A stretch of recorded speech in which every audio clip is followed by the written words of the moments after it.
Hello and welcome to Cricket Unadulterated, a weekly cricket podcast. I'm Abhishek Ambulkar and I've been joined by Atisham and Manjeet. Welcome Atisham and Manjeet. Hello, Abhishek, and hello to all our listeners as well. I'm really happy that we have completed 3 episodes so far, and I'm really excited for the fourth one. Yes. Hi Abhishek. Hi Manjeet. Hello everyone. We are in our fourth episode and today we are going to discuss about controversies that have affected the gentleman's game.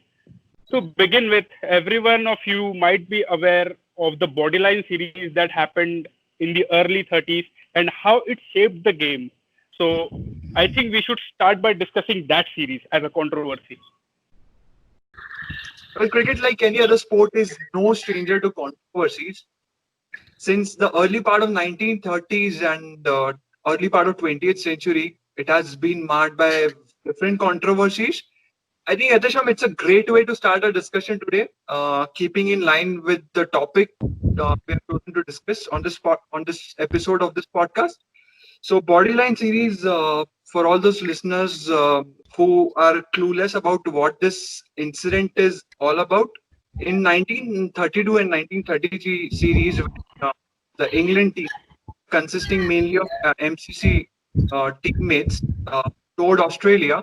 Uh, Sir Donald Bradman, was at the peak of his all his magical powers. These are just speculation. The Douglas Jardine, who was instrumental in inflicting and starting this whole controversy, used different bowlers to deploy this tactic. What this tactic is basically the bowler had to bounce out the batsman, and in those days there were hardly any protective equipment which we see today.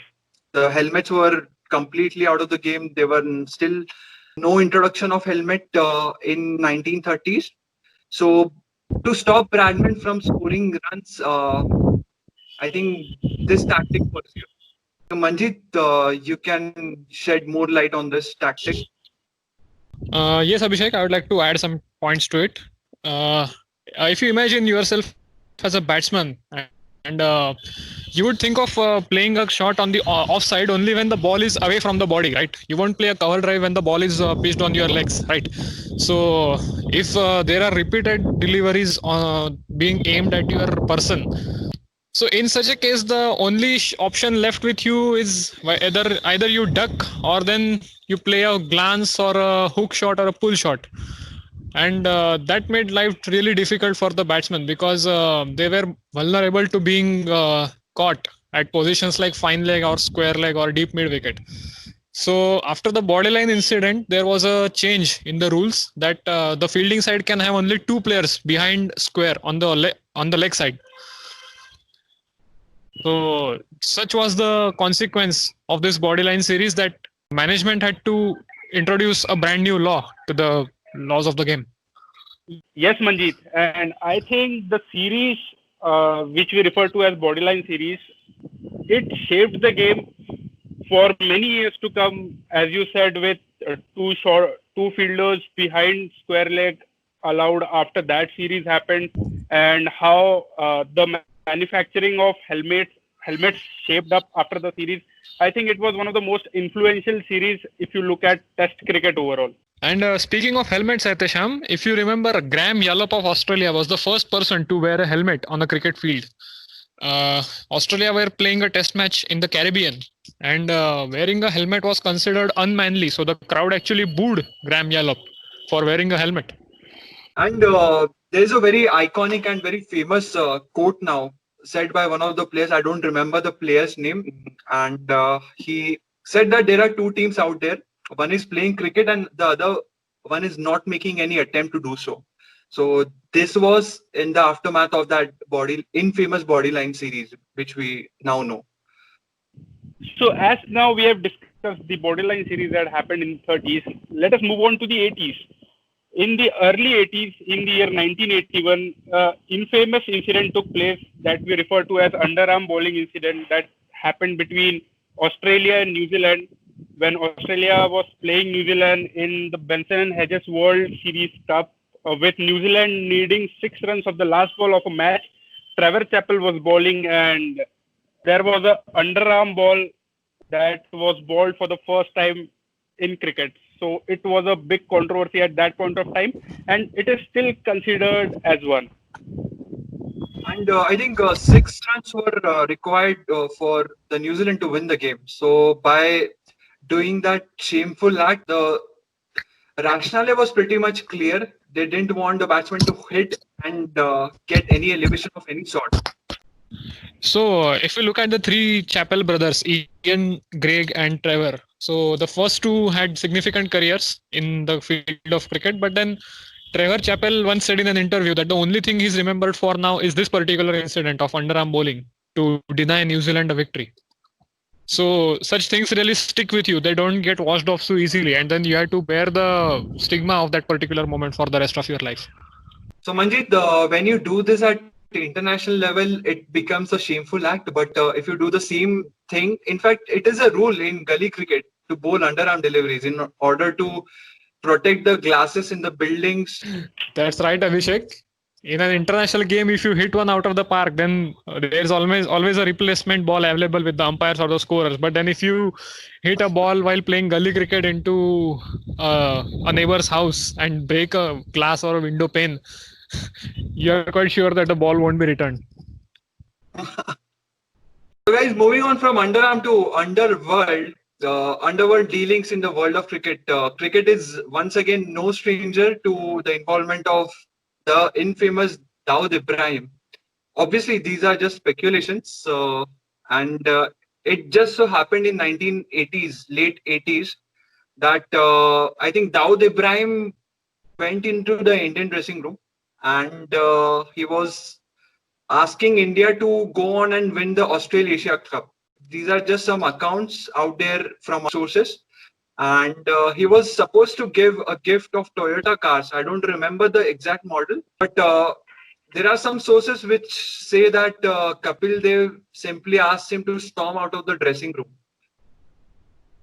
I've heard about the incident, I've read about it, and in fact, Kapil Dev in an interview mentioned it that he did not know that the guy he was talking to was an underworld don at that point of time, but he said that he did the right thing and he would do that again if something happens in a similar manner. Well, Kapil Dev was a no-nonsense cricketer with a high moral and ethical understanding. So it's really commendable of him that he drove away and didn't let Dawood Ibrahim interfere in the outcome of the match.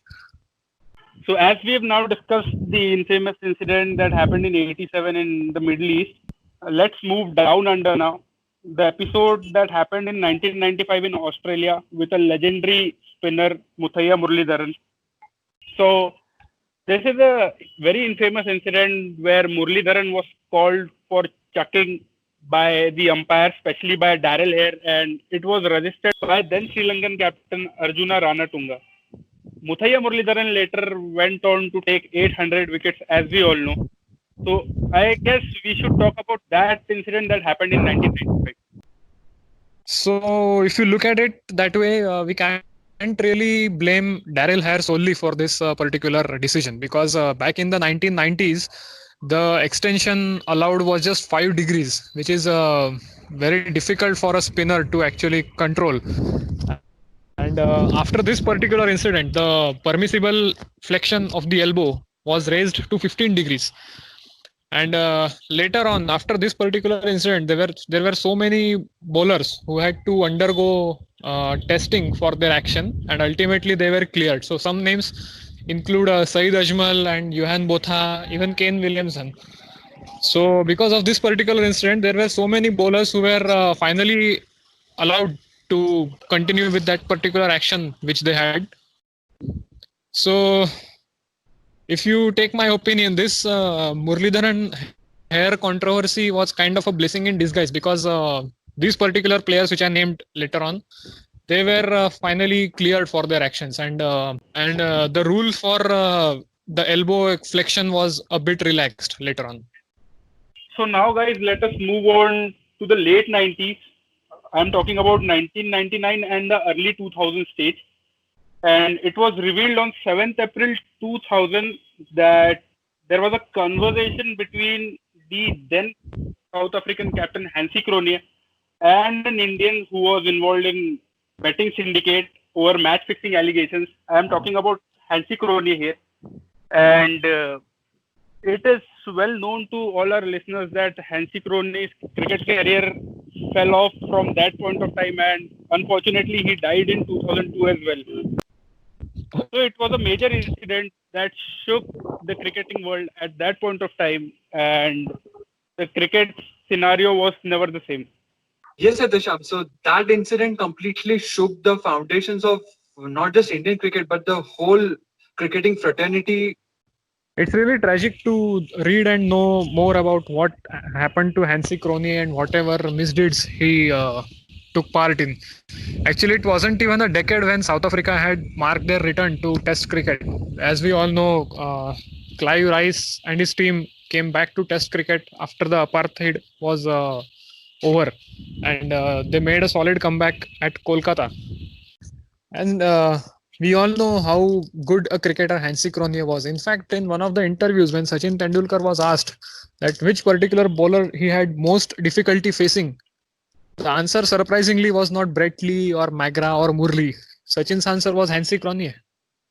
Yes, indeed, he was an excellent cricketer and a good captain at that point of time. Also, in that incident, 3 other players from South Africa were also implicated: Herschel Gibbs, Nicky Boye, and Peter Stradum. But at the end, the implications were not as major as that were put on Hansie Cronje at that point of time.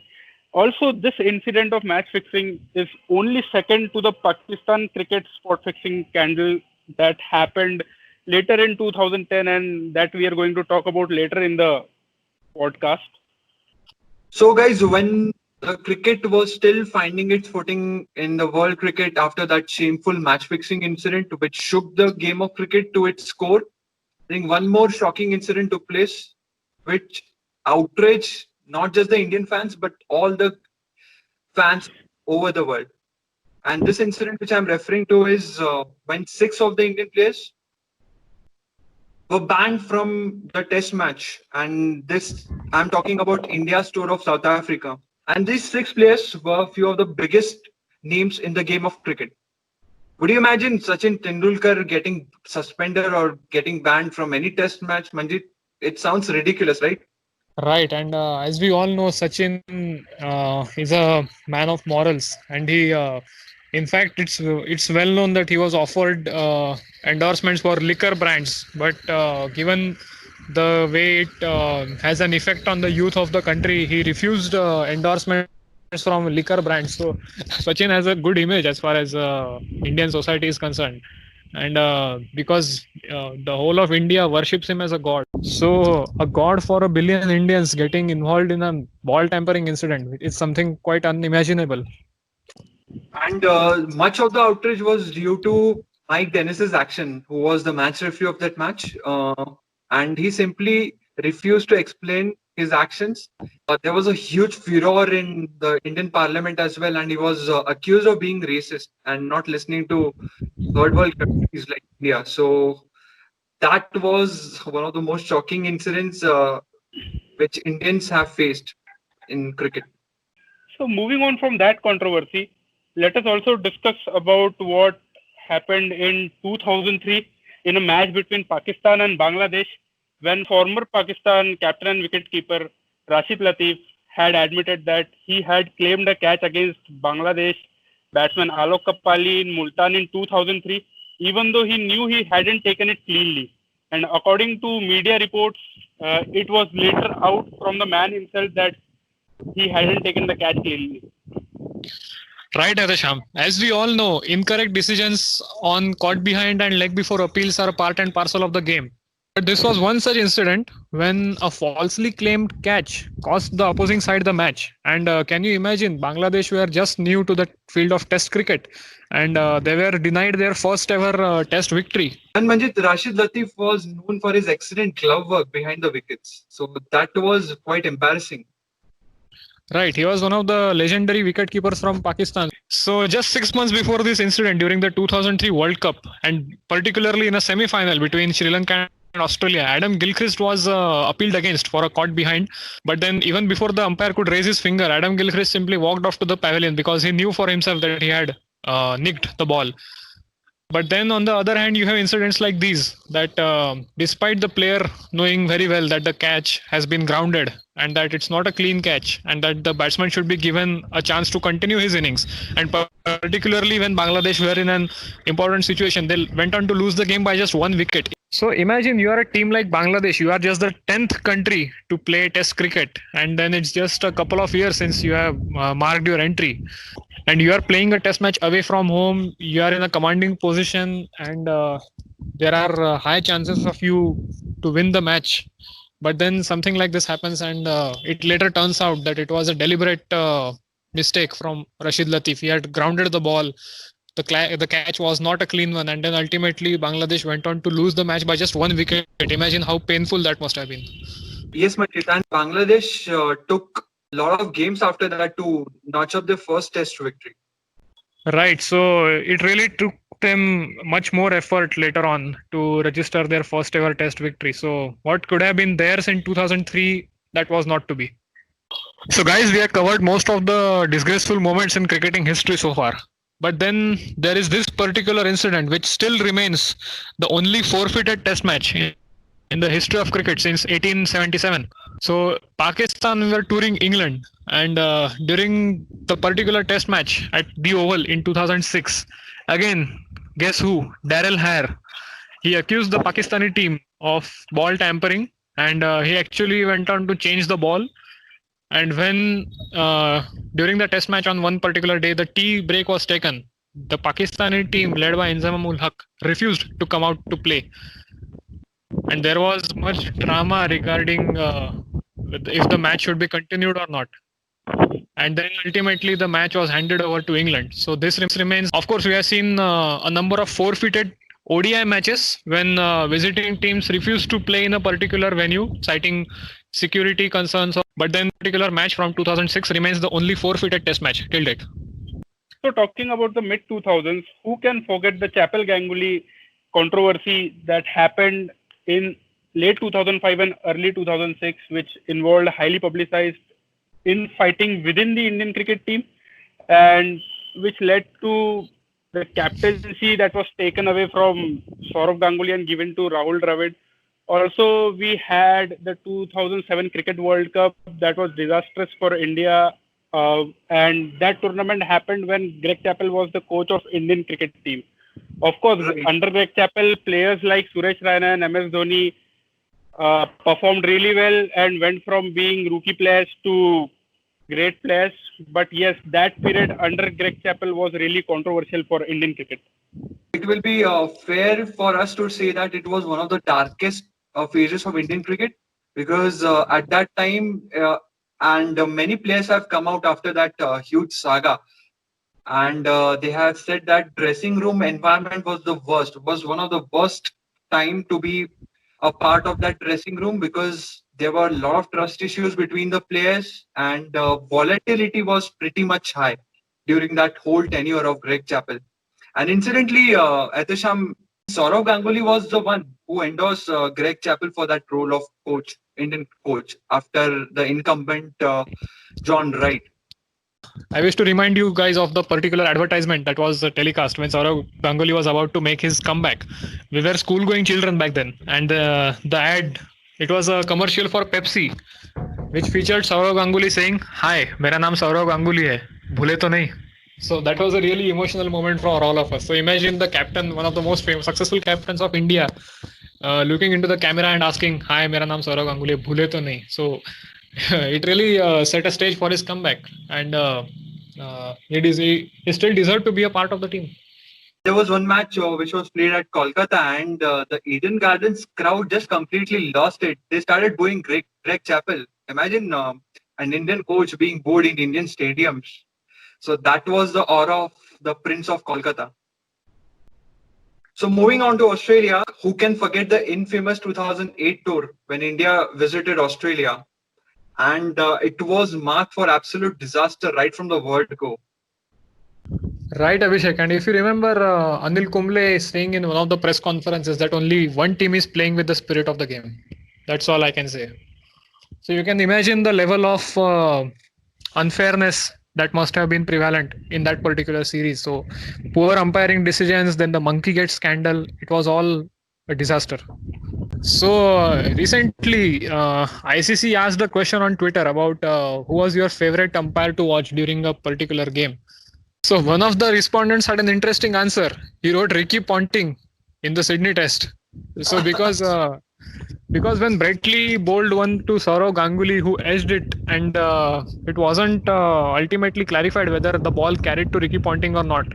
Ricky Ponting signaled to the umpire that he had cleanly taken the catch, and the umpire echoed with those statements and gave the batsman out. So, guys, this particular series witnessed not just poor umpiring decisions, but even more preposterous decisions like not going to the third umpire at all. So, there is this video clip on YouTube that I saw recently. Mahendra Singh Dhoni is appealing for a stumping when Andrew Symonds is at the crease. Steve Buckner then is at the square leg position, and he simply chooses to give the batsman not out. He doesn't nod or raise his finger. He simply doesn't give any reaction, and he just simply runs to put the wicket back in position. But then when the replay is played, it clearly seems that Symonds is on the line and he has no part of his foot grounded behind the popping crease, and that he should have been given out had the decision been referred to the third umpire. But this is ridiculous. So this is Test cricket. You have all the technology. You have Hawkeye. You have third umpire. You have sneakometer. But then Steve Buckner chooses not to go to the third umpire. So, well, sometimes it often happens that an incorrect decision for a caught behind or LBW dismissal goes against the batsman, which is, of course, as I said earlier, it's a part and parcel of the game. But then these incidents are actually just, I can just think of one word for this. It's preposterous. Because when you have all the technology available with you, you can easily go to the third umpire. All you need to do is signal to the third umpire to give his decision. But then India were denied the wicket. And that's when Ravi Shastri, the commentator, goes on to say that Steve Buckner has passed his use-by date and that he needs to retire. So, a century is a much cherished achievement for any batsman, be it Test cricket or a one-day international or a T20. But then when you are unceremoniously denied of a well-deserved century, what must the batsman feel? If you are an open-minded batsman like Virender Sehwag, who has a heart big enough to forgive a bowler, then you may get on with it. But then it's really unethical and immoral of a bowler to bowl a no ball when the opposing team's batsman is on 99 in order to intentionally deny him of a well-deserved century. Yes, you guessed it right. I'm talking about the incident between Suraj Randive and Virender Sehwag when in Dambula in the 2010 Tri-Series in one of the group stage matches when Virender Sehwag was on 99. Suraj Randive was bowling from one end. Actually, it was Kumar Sangakkara who urged him to bowl a no ball. In fact, there was a mic recording made available after the match in which Kumar Sangakkara is saying in Sinhalese that if he gets a run, he'll get there or something like that. So it was actually Kumar Sangakkara who encouraged Suraj Randive to bowl that no ball, which Randive of course did. India won the match when the no ball was bowled. The match was over then and there. And what happened thereafter did not matter. So Virender Sehwag was left stranded on 99. So it's really unethical of a bowler to do action. I'm really glad that such things didn't happen again after that particular incident. But then Sehwag just missed on one another century that could have been his. Right. So Manjeet, you've talked about unethical things happening in cricket with an example of Suraj Randive. But I would like to talk about something which was the most unethical thing when you talk about cricket. The spot fixing scandal that happened with the Pakistan cricket team in 2010 in England. And after that, as we all know, Mohammad Amir, Mohammad Asif and Salman Butt did not play for the next 5 years after the ban that they had. And Mohammad Asif and Salman Butt didn't even play international cricket after that controversy happened in 2010. Yes, Adesham, and there were many comparisons which were started that he was exact replica of Wasim Akram because both left arm fast in swingers. They had brilliant swing bowling, and it was simply disappointing that we almost thought at that point of time that his career is over, Mohammad Amir. Yes, but because he was legally a minor when this incident happened, the governing body must have been a bit lenient while ruling their decision in case of Mohammad Amir, and they let him return after a 5-year gap. And boy, did he return! But do you guys think that he lost his big in swingers or the toe crushing yorkers? Do you guys think that it lost a bit of its zing? Yes, I think when he came in as a youngster, 17-year-old, he was a really potent bowler. The pace was much higher back then in 2010 than it was in 2014 and 15 when he returned. But he gained the aspect of control and swing. We all would remember his performance in 2016 T20 World Cup against India. Virat Kohli gifted him a bat from his side and said that he was one of the toughest bowler that he faced. Talking about another bowler from that scandal, Mohammad Asif, he did not play cricket after that controversy, but recently in a social media update, Kevin Peterson pointed out that Asif was probably one of the toughest bowlers that he faced back in 2000s, and he said it that many players were relieved that Asif was no longer around in the circuit because he was really a very good bowler and many players rated him very highly as a bowler. So guys, about a month ago, ICC on Twitter asked this question that which is your favorite short leg fielder? And I was immediately reminded of one of the best short leg fielders I've seen. Of course, pun intended. I'm sarcastic here. I answered Salman Butt and posted a video clip of him trying his best to drop a catch. So it's a match between New Zealand and Pakistan in the 2010 and 11 season. And there's this video where Daniel Flynn has clearly nicked a ball and it goes onto his pad and then balloons in the air. And there you have Salman Butt at short leg. And he juggles the ball, literally juggles it like a clown from a circus. He juggles it 5, 6, 7 times and then ultimately drops the catch. And then pretends as if he tried his best and he couldn't hang on. So that is one video where it's pretty much evident that this was a fixed incident. There is no justification available for that. You can't drop a catch as easy as that. So not just the Mohammad Amir no ball at Lords, but then this particular incident made it very, very clear that something is fishy. Manjit, it seems that sometimes even dropping a catch becomes a very Herculean task. Right, and particularly when you have been paid loads of money to drop that catch. Yes. So Manjit, after that shameful incident of spot fixing in England, I think it's time to head back home when many people stopped using towels for different reasons altogether. Right. Of course, even I didn't know that a simple towel has so many applications, particularly when it's used as a signal. So, as you might have guessed, we are talking about the 2013 IPL spot fixing scandal that involved the team of Rajasthan Royals. And our very own Shanta Kumaran Srishant was given a ban for his involvement in the spot fixing case. And would you believe that Ajit Chandila, who had actually picked up a hat-trick in IPL, one of the very few bowlers to do so, even he was found guilty of spot fixing. And a talented player like him lost his connect with the game. Yes, Manjit, you have pointed out correctly. It was very infamous for IPL to have such an incident.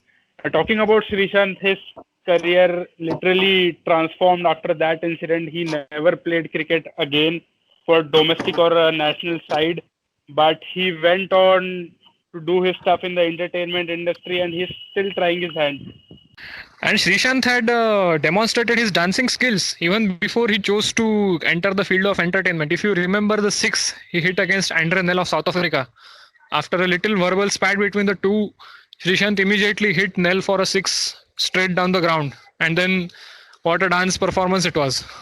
Yes, absolutely. And Another stunt that he did was way back in 2007. Who can forget the celebration that he did after taking the wicket of Matthew Hayden? So yes, he has been an entertainer overall, but he did a wrong thing and he had to go from cricket. But he's still trying his hands at something. Eventually, I think he has been cleared of all the charges, but I think BCCI has been rigid and firm in their stance that they won't involve anybody who has been in the middle of these controversies. And I think this sends a correct message to all the players out there that you can't just simply get away from serious offenses. So, you guys feel that BCCI should have lifted his ban after he was cleared of all the charges? Well, I personally believe he should have been given a second chance. But then, such is the level of talent in our country that once you are away from the game, even for a short period of time, there is always someone who can fill up your vacancy, and then you have to really struggle all over again to make your spot into the team. So, of course, he did deserve a second chance, but then it wasn't what destiny had in mind. So, if you thought that towel wasn't enough, even a smaller object can create a huge controversy. And yes, I'm talking about Sandpaper Gate. Yes, Abhishek, the incident that happened in Cape Town in 2018, it for a moment ruined the careers of Steve Smith, David Warner, and Cameron Bancroft. But you talk about sandpaper that was involved in that scandal. I would like to give kudos to the HD cameras that are there in cricket in this day and age, because amongst so many cameras pointing at you while you are playing, there is no way that a player can cheat. And kudos to those cameras that caught a small piece of cheating that was involved in that match, which turned out to be a big controversy eventually. It seems Cameron Bancroft didn't take any lessons from the Rashid Latif incident. You have to be careful on the field. Any malpractice you do and you will immediately be caught. Especially nowadays, yes. If you visit any public place, you will find a signboard that says you are under CCTV surveillance. I think the cricketer should keep that in mind, that even on the field of play, they are under surveillance. Yes, Manjit and Atisham, I think you simply can't hide away in this day and age with all the HD cameras and brilliant camera that this camera person do. And boards already have a policy in place before the start of any tour that they educate the players about these incidents, about various aspects and facets of the game. Steven Smith and David Warner, okay, we can understand Cameron Bancroft was carried away a bit. He was still young to test cricket, but you can't expect this from such senior players.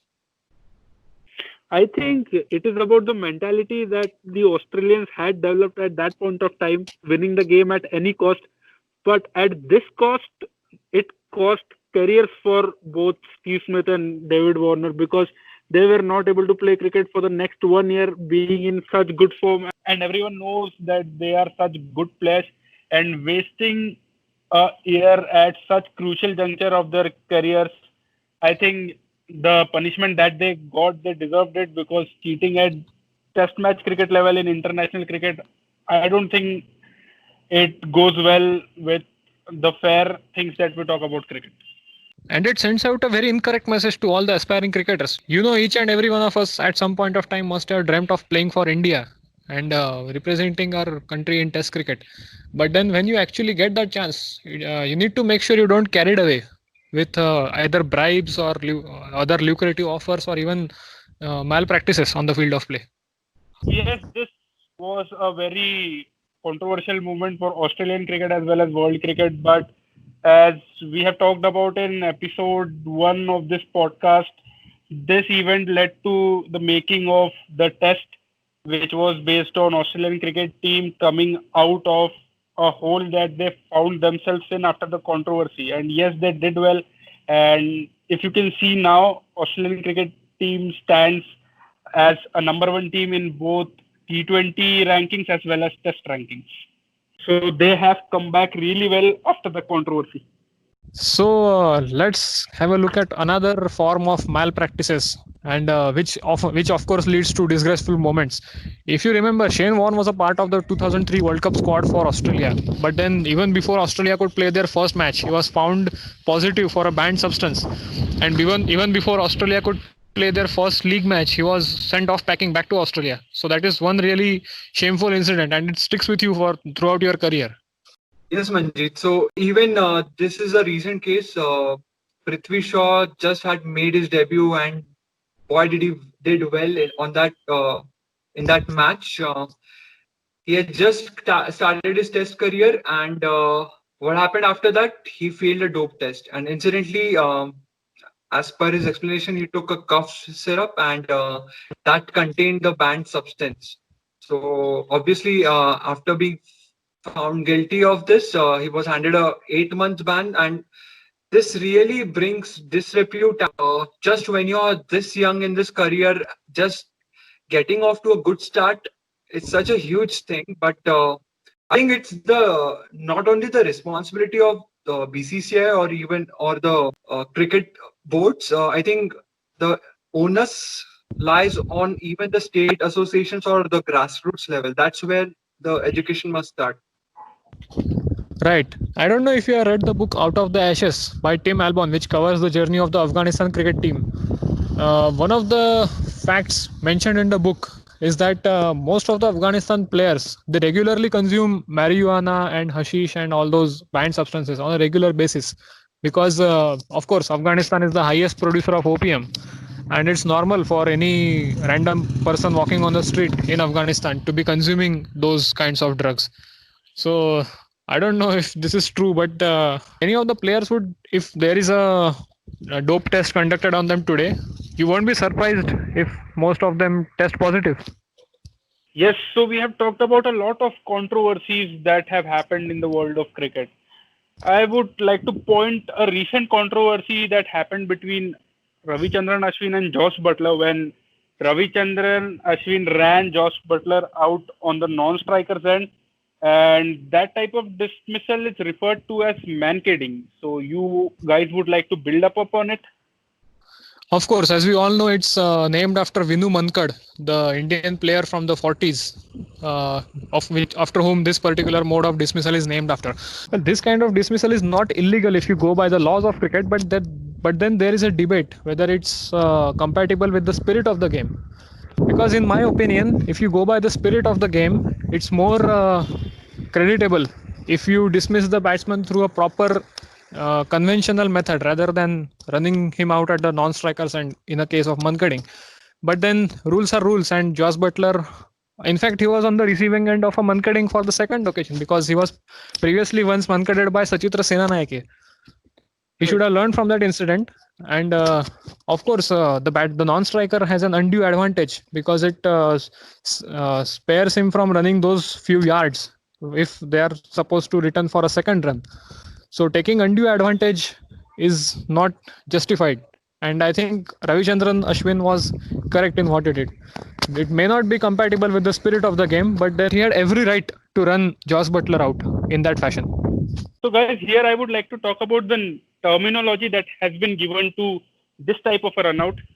Recently, Vinu Mankad's family has put up their concern against the terminology of this type of dismissal. They don't like it being named after Vinu Mankad because, as we all know, he was a legendary player for India.